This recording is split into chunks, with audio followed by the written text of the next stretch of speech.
Lori Catherine Ham, Brian Wilson, Brian Neiman, today's newsmakers, and you. The Morning Majority, 630. WMAL.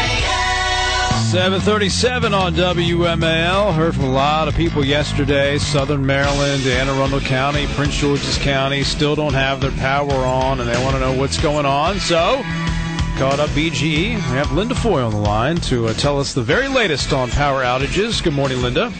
Good morning. So what is the number right now, total power outages for BGE? Well, we're looking at actually about 600,000 customers that we've restored service to, so a lot of progress has been made. We still have about 152,000 customers without service, and as you well know, we have crews that have been working around the clock to get those folks back. We're pretty confident the vast majority will be restored by Friday. Of course, we're going to make significant progress between now and then. There could be scattered outages extending into Saturday, but again, most people should be back by Friday. Okay. A lot of talk yesterday. People wanted to know what is the priority. I mean, how do you determine where you go first, where you go second? And, people want to know why they're the last to get fixed. A couple things happen here. The first priority is public safety and then critical infrastructure. So public safety issues like down wires. We've responded to 7,000 reports of down wires, and so you physically have to have someone go out and respond to that. Public safety issues, number one, then critical infrastructure. Critical infrastructure includes things like 911 centers, hospitals, water treatment facilities. And then we start looking at the jobs that will restore the greatest number of customers at a time, and you sort of work your way down. However, once you get into a situation where customers have been out for an extended period of time, you also start to give some consideration to folks who've been out the longest, even if they're not next in the queue in terms of getting more people back at once. Okay, Linda, I'm reading a story here in the Baltimore Sun, and I want to make sure that I have this right. How many crews did you bring in before the hurricane hit? We brought in about 3,800. Let me say, I believe we had about 3,800 people working in some aspect of storm restoration before the actual storm hit. And I want to say it was about 1,000 linemen and support staff that were here from out of town. We're up to, I believe, 1,400 or so. So you had more in. So that's sort of my point. You had people come in, and then you decided you needed more. Is that right? Well, no. What typically happens is you get the number of people in that you're able to get in, and then as crews become available, you bring them in. So some of the crews were not yet available. We brought in, I think, about 530 or so linemen and support staff from Alabama Power yesterday. Another group arrived last night from out of Chicago. How did they suddenly become available? I'm not clear on this. Well, in many cases, they're working either for other utilities or Okay. they're in some other part of the then. country that has had an issue. Correct, and then we bring them here if they become available. Typically.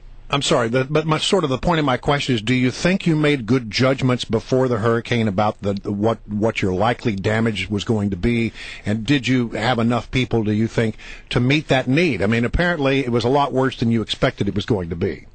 Absolutely. We brought in as many crews as we thought we would need as were available. You have to balance that. There are cases where crews, again, simply are not available, and you can't expect the utility to send resources to you if they're expecting to be hit with the same type of weather system. And so, yes, we brought in the number of crews that we could get in advance of the storm. We had some folks here 4 days, 5 days before the storm even hit us, and we've continued to bring in new folks as they become available. And just to follow up, I mean, a lot of people now are saying, well, BG&E is the Pepco of this storm. I mean, Pepco got really hit hard because they didn't respond last time. Now people are leveling a lot of criticism at your utility. Is that fair? Again, we brought in the crews that were available. We're continuing to bring in crews. We're not getting into a discussion about what one utility did versus what the other utility did.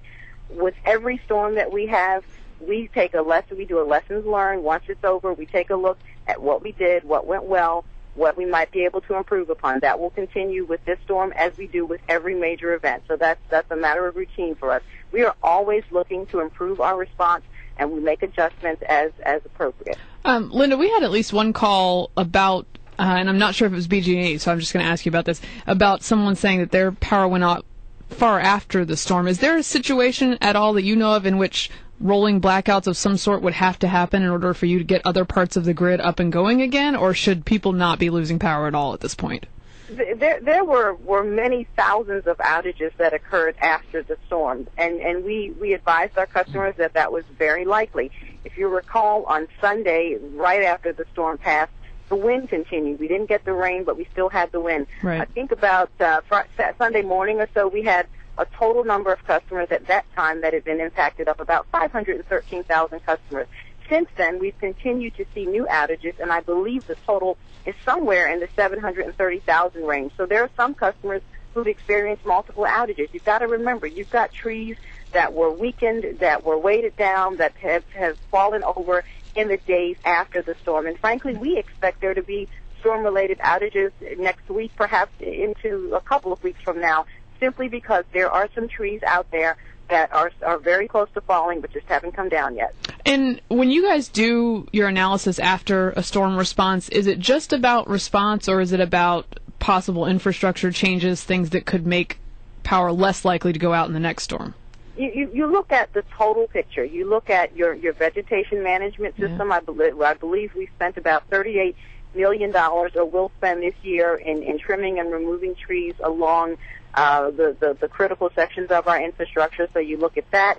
You look at how and when you brought your resources in from other utilities and other companies to assist.